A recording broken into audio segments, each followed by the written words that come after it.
you were diagnosed with cancer, and how did you find and how did you take that news, and what struggles did you that I had a job and a boss who was really nice to me, and a company and an organization that has stood by me. The news that my grandmother had passed away, I was going to go for her funeral. So I remember that feeling of numbness, that feeling of, oh, am I going to join her in the grave? Before that, life used to be about the mundane things, about cribbing, about right? coughs and colds, and then I was like suddenly very happy to be alive. Life is not about just being a mother or a wife or a sister. It is much more than that. It is your identity. I also took central stage. The I became very important in my life. What kind of advice would you like to give to the people, those who are going through the life altering struggles and they are actually trying to find the resilience in their life? I feel like listen to everybody, but do what your heart and do things authentically. It's your journey, do it your way. So, what actually inspired you to start such movements where you encourage the people or make them understand the value of happiness? I was happy with what I could bring to the table. There were many places where we went down, where we went wrong. It's here that I actually saw that people at weekends go out on holidays, they spend time with their friends, all the people in the community meet together. There are various things. I've never met anyone who opted a happiness course and want to learn more about it. I wanted to teach them, why are you unhappy? First, figure that out. Hi, everyone, and welcome to the new episode of Her Talks, a podcast by Women First Jobs. I know you all know that this is a safe space we have created for the females to come and share their experiences, their journey, and their inspiring stories. Continuing with that, we have a very amazing guest with us today, Sylvia Fernandes. Let's talk to her and learn from her through her experience from her only. Hi, Sylvia. Hi, Welcome to the Priyanka, show. and thank you so much. And congratulations for such a wonderful series and bringing women's stories out. Thank you so much. There is a lot we all can learn from your story, from you as a personality. I have been seeing your journey throughout, and I know what you have been going through. And there are females who can learn a lot from such a motivational and a strong personality like you. So let's start with our first question. So your journey has nothing sort of inspiring. Can you please take us back to 2010 when you were diagnosed with cancer, and how did you find and how did you take that news, and what struggles did you go through that phase? So in 2010, honestly speaking, it shocked me. And in those days when you got to know that you're cancer, the first thing that people put into your head is that you're going to die. Right. Fortunately for me, 2010 was a time when I was already well placed in the Tata organization. So I think the comforting fact was that I had a job and a boss who was really nice to me, and a company and an organization that has stood by me. But overall, how did I feel? I felt horrible because when the doctor said it to me, I think for the first 5 minutes, I did not even believe it. I think I was like continuously looking at him and thinking, what is he talking? I did this can't happen to me. And that was the day that I actually also lost my grandmother. So I think I went pretty blank because after meeting the doctor, I had already got the news that my grandmother had passed away, and I was going to go for her funeral. So I remember that feeling of numbness, that feeling of, oh, am I going to join her in the grave? That's how I felt at that time. So, surviving cancer often changes one's perspective towards life, or maybe your outlook, what you see, how you see the life. How did your battle actually shift your perspective towards the life and the happiness, well being, everything? So I'll be honest with you, it changed my perspective completely. Even though I'm a positive person, I've been a trainer and a learning specialist, and I would be a motivational speaker. When something as strong as this hits you, it just shakes up every inspiring fire within you. So I think at that point of time, I was like completely shaken up. But my perspective changed because, like I said, I was reporting to a man who was extremely motivating, the driving force in my battle. One is also I had very strong friends, I had a strong mother. I had a very strong brother. And I had a very, very strong Masi. All of them actually, did not let me give up. So, but the perspective of my life changed because I valued every moment of being happy. And before that, life used to be about the mundane things, about cribbing, about, Right. coughs and colds. And then I was like suddenly very happy to be alive and very happy to know that I'm walking into a space where everybody is like, don't give up, just kick cancer in the butt and, get back stronger. Hmm. So I was like, really, really happy. I think that my perspective towards life changed. I valued happiness more. I realized that it's only you who can make a choice to actually be motivated or stay depressed. No, actually, your thoughts reminded me of something that we, as a human being, sometimes we do not see what we have in our hand.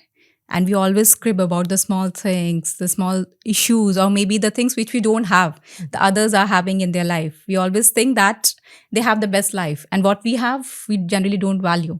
But I think being grateful about everything, whatever you have, is really very important. Very true. Very true. In fact, that is what really changed my entire perspective because before that, it was all about having a good married life. It was about having a good job, having a position. It was about continuing my success as a daughter, as a sister. But this completely made me feel like, no, now I need to focus on myself. And it also actually showed me that, uh, like I told you, my grandmother has been a very big inspiration, my mother's mom. And I felt at that point of time, it was like a little silent message for me, that life is not about just being a mother or a wife or a sister. It is much more than that. It is your identity. The cancer built that identity for me. I suddenly felt like people were recognizing me as a brave woman. People were recognizing me as somebody they could learn from. And in that journey, there were so many women I met who were actually the true inspiration, women who stood so strongly behind me. And it's not only women, even men, of course. So I just feel that this battle made me a more refined person. And it actually taught me one very important thing that I have to love myself. Right. Before that, it was to be my in laws, my mom, my dad, my brothers, which is all important, my friends. But after that, I also took central stage. The I became very important in my life. And I knew that I have to get up in the morning and motivate myself. I don't know if you keep watching my videos. I get up in the morning and I just sing. I don't care what people think about me. But then all these little things changed with me. In fact, when I was taking up my next role in an organization, the person asked me, why do you want to do this role? Why do you want to be an engagement specialist? Or why did you go and study happiness? Because I said, because people forget they want to be happy all the Right. time. But this battle taught me that if you're not going to also stick to the sad moments of your life and, absorb them, you'll never really know what happiness is. And what kind of a support system you got from your friends, from your spouse, and your family during the journey of recovery? So I have to say this on camera. The biggest support I got was from the organization I worked for. It's one of the, everyone knows that I speak the language of the Tatas. So the fact that I walked into my vice president's office and said, I'm resigning, and he took back my resignation and he said, you're not going anywhere. We'll fight this battle with you. So when you work for an organization like that, the support system is so strong. Honestly, I'm not going to say because at the Tata Group, not everybody likes their names to be said, but I know who are these people who stood by me. My retail teams would come every day to the hospital, Tata Memorial, to come and see me. My mama would come my mom's brother would come every day visiting me to motivate me, to see that I'm not feeling demotivated. My brother, my sister-in-laws. It's been just wonderful. The support system helped me work completely. In fact, I'll be honest with you. I was not that. Of course, when I heard cancer, I Absolutely. knew that there's a surgery and it's going to be over. But what really was bothering me was, am I going to go into chemo? Am I going to radiation? Am I going to lose my hair? Am I not going to look beautiful anymore? And to me, all that was like also took priority. But at the same time, I think all these people made me feel that that is not really, the It doesn't important thing. The matter. important thing is, what are you going to come out as? You're going to come out shining, brave, strong. And that's what I came out as. So my support system was brilliant. I'm telling you, even at that time when my ex-husband I was my best friend, my brothers, my sister-in-laws, everybody was my support system. And overall, I feel that as women, no, when you've done your entire job and motivated and inspired so many, you automatically find those people when you're down, they'll pick you up. So don't focus. My message to people is like, don't focus on the negativity Right. or the people who say, the wrong things to you. Focus on those one, two, three, four people who are your support system. And that's what I stick to. Oh, that is a wonderful advice, Sylvia. And I think everyone should actually, like focus on their blessings, what they have, the people they have in their as a support system. So, what kind of advice would you like to give to the people, those who are going through the life altering struggles and they are actually trying to find the resilience in their life? Uh, Honestly speaking, sometimes, we hear too much advice from everybody. So it's a very important phase that I went through where I felt that there were so many people at that point of time giving me advice or telling me what to do. And that has been something that has been with us all our lives. We always keep getting advice. We always get different opinions of people. And all those opinions and advices can sometimes bog you down. So I feel like listen to everybody, but do what your heart and do things authentically. So the more you are genuine and authentic and you acknowledge what you really are going through, the more there are chances of your resilience and your perseverance coming in. So that is my advice to everybody. And in fact, don't want to give advice to anybody. It's your life. It's your journey. Do it your way. I think this is the biggest advice. Exactly. And I know that you have started couple of happiness movements Yeah. for quite a big organizations where you worked in the past.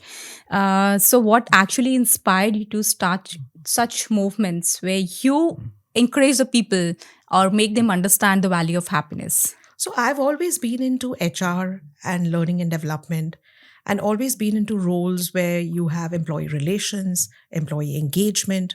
But I think people somewhere down the line, this entire field of engagement and happiness did not really have a structure in organizations. It's now got a very good structure.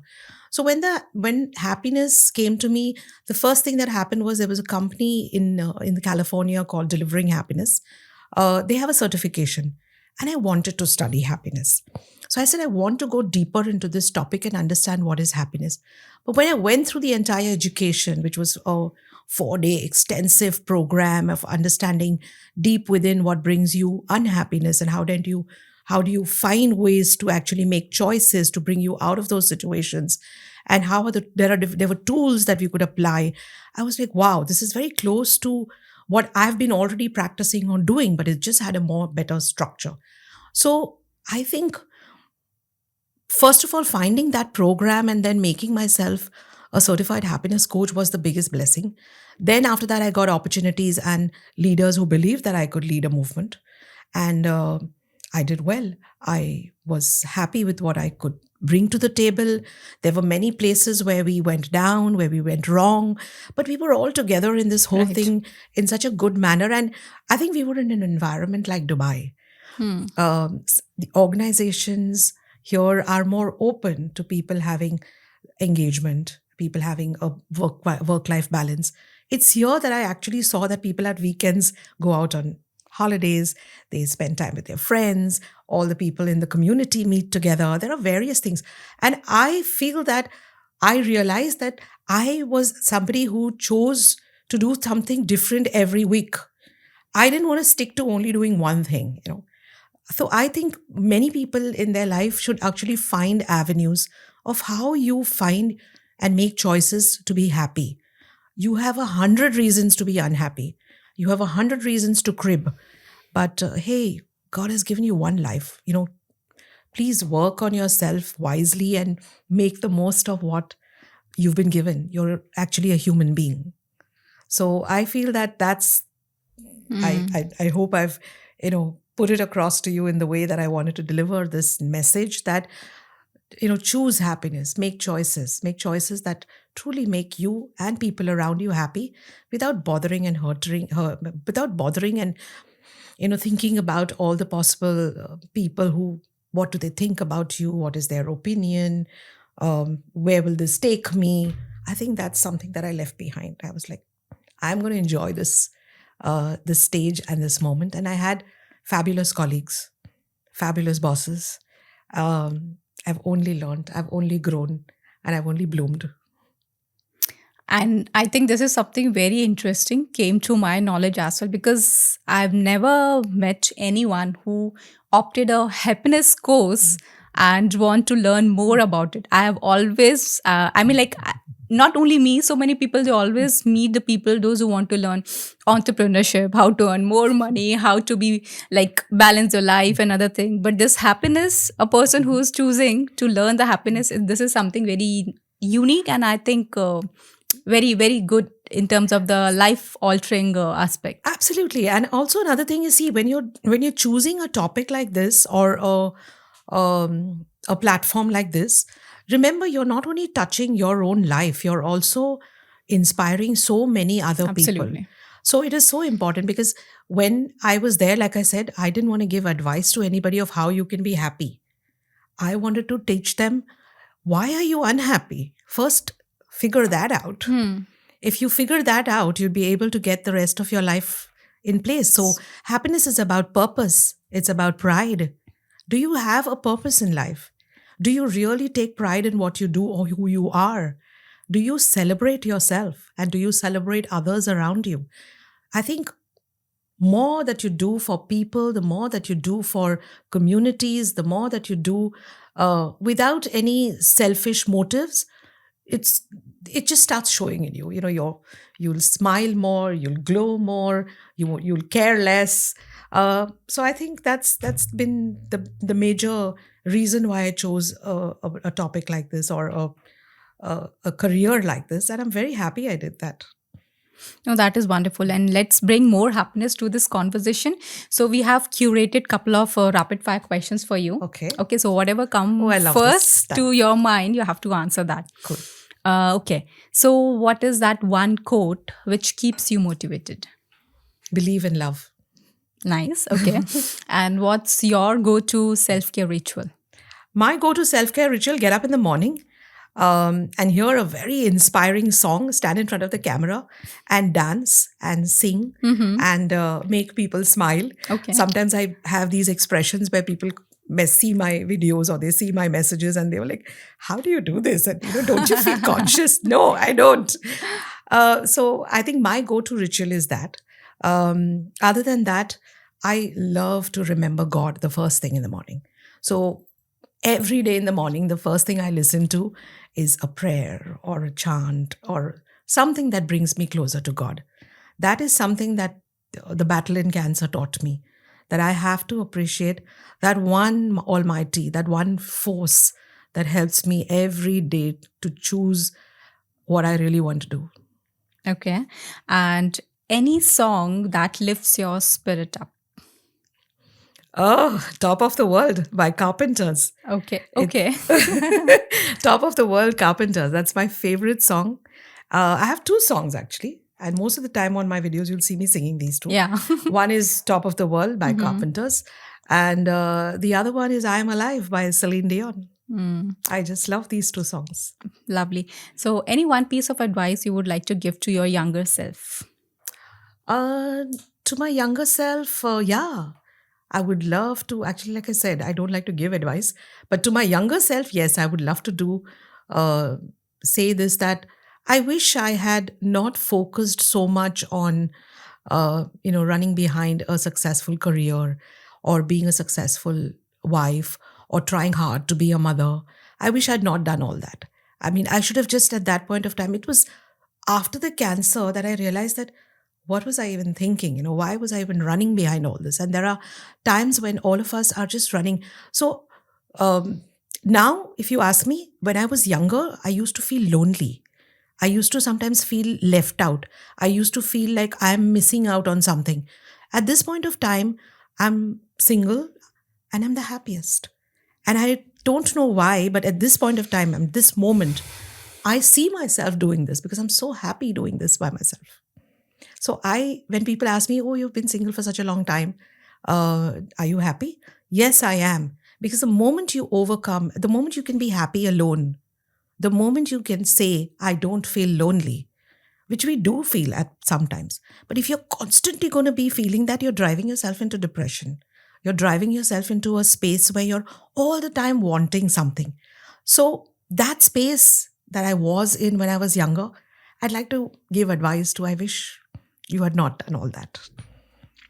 That's, I mean, Deep. really deep and insightful. Okay, so let's get back to our questions again. And how do you define the true employee engagement, and what do companies actually doing wrong about it? So, true employee engagement is actually understanding that, first of all, leadership teams identifying that there is a problem. And when brilliantly, wherever I've worked, that's the beauty. Senior management or senior organizations realize that there are 1, 2, 3 areas that you need to work on in the organization, and engagement comes from fixing those areas. So I think true good employee engagement is strategically planning how you're going to address those. Like, I know that when we did engagement in the 3 companies that I've worked for, my career spans over 3 big retail giants. In all the 3 organizations, there were very strong values. There were very strong pillars, and we wanted to work on those. There were very strong set of people that we wanted to talk about. So whether organizations want to fix career development for their people, whether they want to fix the wellness of their people, whether they've got to have very clear understanding of what is really the problem areas. Where are my employees unhappy? Where are my employees feeling that we can do more for them? And how do we then bring in strategic initiatives or interventions? So you don't need to be doing things which are a tick in the box. Oh, everybody's doing employee engagement, so let me also do it. Everybody's doing happiness, so let me also do it. I think that is somewhere where organizations get it wrong. Most of the time, I think organizations need to have a mind of their own. They need to have a vision of where they want to take employee engagement. And they also need to have a very strong leadership team that supports a happiness culture or an engagement culture. So honestly, I think what I learned at delivering happiness was that, when people are happier or engaged, they're productive. Absolutely. So there's a complete formula. Happy people are productive people. Absolutely. Happy team members make happy customers or clients. So I think employee engagement is such a critical aspect. So that's my advice to everybody. Fix people's careers, fix people's wellness minds, work very strongly on mental health, which is becoming such a big concern. Give people that time to spend with their families. And that's the beauty of running a good employee engagement initiative for your organization. No, I think this is really very important. If an employee is not happy on the personal ground, you cannot expect them to perform better at the professional front. So Yeah. this is But you cannot get everything right for everybody. right. Like I said, organizations can do their bit. It is for people to actually then think about what they want Absolutely. and how do they want to get out of a situation or a career degrowth or a place where you're stagnant or a place where you're having mental health issues, or you're having depression, or you're having physical health issues. How do you fix that for yourself? Absolutely. I think in most organizations where I work for, we were addressing those issues with the leaders who run teams. So fix the leaders who basically talk to the teams. Employee relations, interpersonal skills, confidence building, personality building, it automatically boosts the morale of the entire organizations, because collectively, stronger people collectively happier people or more engaged people will definitely bring in productivity. That definitely. I mean, like you are right at this point. So your work has been recognized by Brendan Hall Awards. And can you share the impact of the happiness movement on the employees? See, basically, when you talk about the impact on employees, um, we did a lot of things for people because we were doing things for people in retail. And the retail employees basically are people who've left homes. They've come far away from family. They live in conditions which are, sometimes compromising.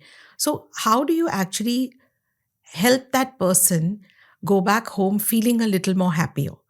Or have that person feeling a little more engaged. Right. That's been the entire reason why, we designed a few initiatives or interventions to make people feel that.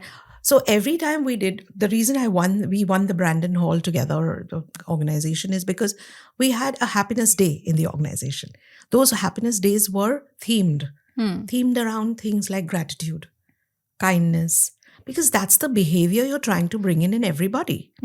So I think Brandon Hall, when we wrote, it clicked, they liked it, and they felt that this is very different. And then after that, it's been a chain reaction. I've seen so many organizations absorb it and probably even take it to the next level in their own ways. But Sylvia, have you ever faced any kind of a challenge as a woman in the corporate world? And if yes, then how did you overcome those challenges?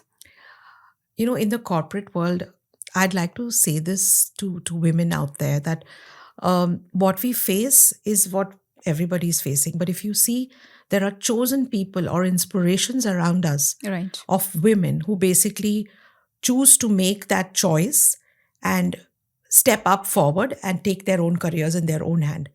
So I know at this point of time I faced issues in the corporate world.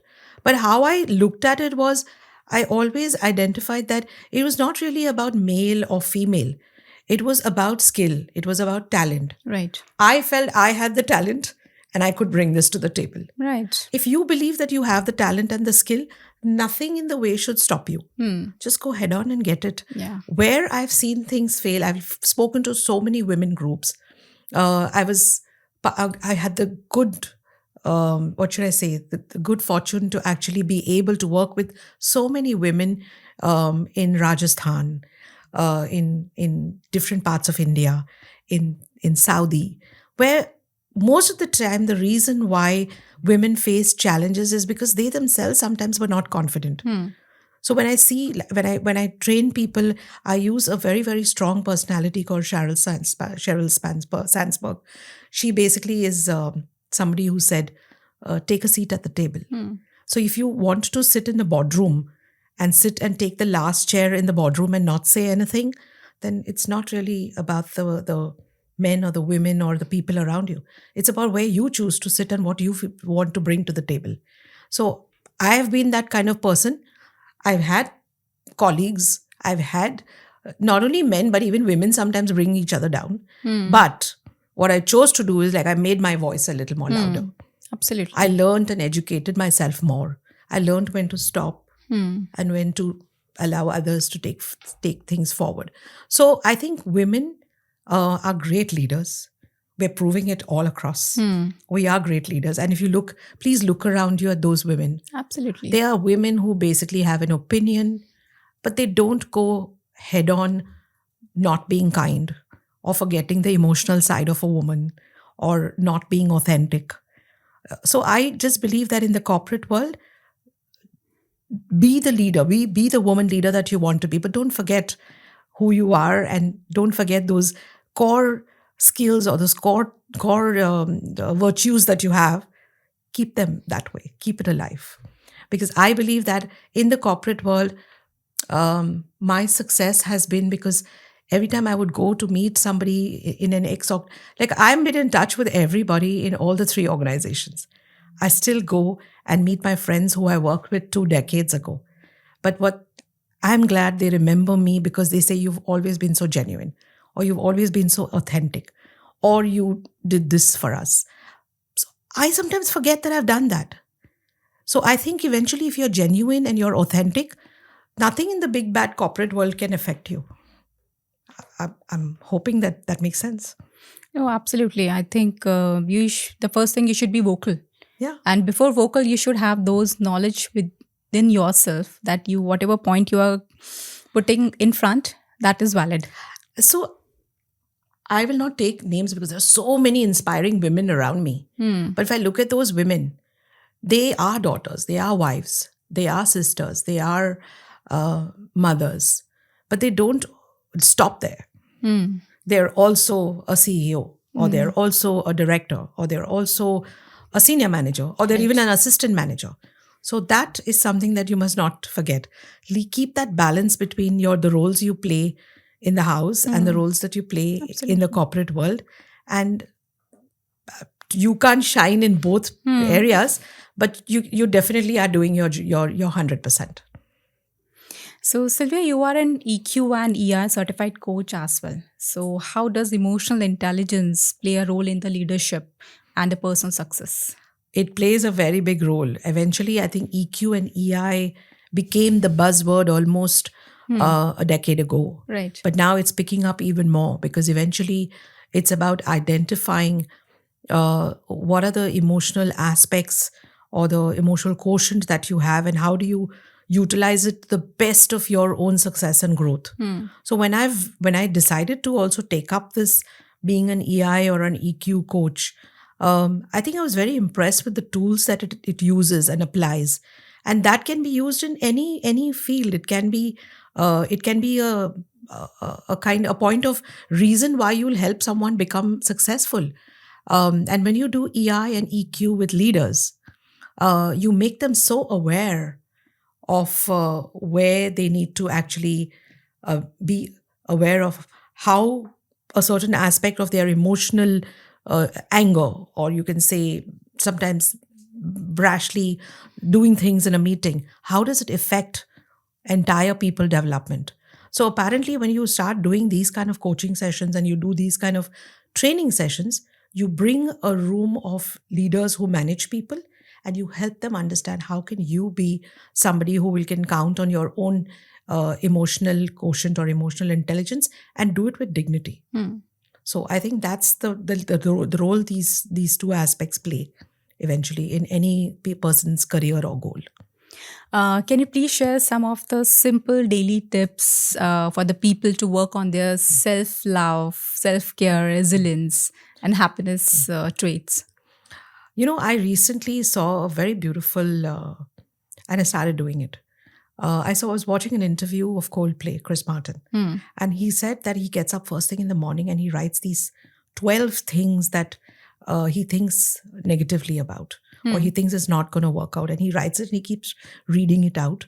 And then eventually what he does is he says, I'm not going to think about all these 12 things, because it's these things, these are things that come to any human's mind.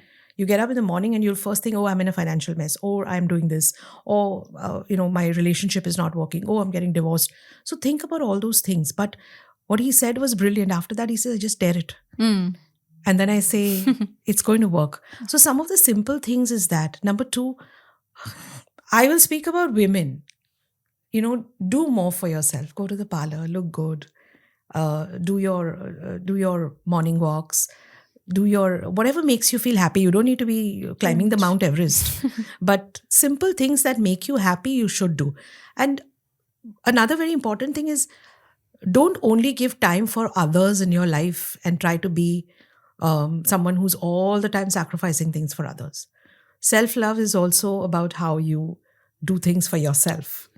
That's very, very important. So some of these things, make me feel, like I said, I do one or two things and in the morning I'm charged. And then all through the day, the negativity keeps coming. Something or the other will go wrong. Right. Moments will happen. But that should not affect you. It should not affect you to such an extent that in the next 3-4 days or next few weeks or the next few months, you completely being, self-destructive. That is something that you must work on. If I may say so, recently I lost my mother. I knew that as soon as I, lost her, the first thing that I felt is that, for the next 6 months, 7 months, I'm not going to be able to come out of this. And I remember my mother telling me that when I die, don't wear black. But I was wearing black. And then I was like, why am I doing it? This is not what she wanted me to do. So that was my way of saying, I should do this for myself, not also because she said it. I should do it for myself because there are other ways of expressing your memories of her or remembering her. But I had to really push myself and get out of that situation. Then I was thinking about, these things that, oh, these are the thoughts that make me feel depressed because she died and she's not with me anymore and I miss her. But then there were other things to look forward to eventually. I had to bounce back and come back because now I have a father to take care of. I have a business I've started. There are so many goals there's so many dreams and so many goals that are still unfulfilled and I need to fulfill them. So that's exactly what keeps me going.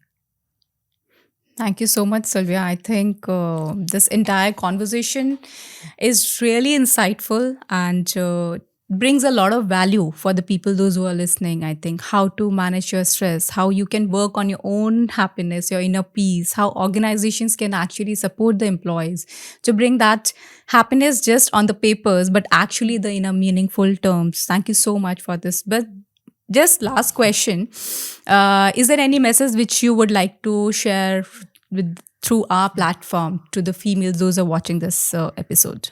Like I said, I would like to say this to all the women out there that we the women species, we are so so so so strong. I it's not funny how strong we are, how resilient each one of us are, how each woman has her own story and she's been through hell. I meet so many women who have perhaps seen me into 10 times difficult situations and got out of it. And hats off to them. So eventually, I don't think I want to give any advice, but I would like to only say, keep up the spirit of being a woman and enjoy your womanhood. That's the message I'd like everyone to go back with, that we have one life. Just live it for yourself. And then if you can, in that, do for others and for communities and for the people around you, why not? But it begins with self. If you're not happy, you can't make anyone happy. That is so true. Thank you so much, Sylvia. And I personally learned a lot from you, actually. I learned a lot from you as well. You're such an inspiration. Look at the way you started a company where you want to place women and you want to have women sitting at the board level and women sitting in managerial posts. And I think it's women like you and me who basically try to uplift our community. So my message out there to everyone is that, thank God we have people like you or people like Indira Nui, my biggest inspiration, Kiran Bedi, Mother Teresa. All these people have been, in their own way, doing things to change for women. Absolutely. So how much ever we can do, let's do. Yeah. Thank you so much. And we really enjoyed this conversation. Thank you so much. Thank you. Thank you so much for making me feel comfortable. Bye.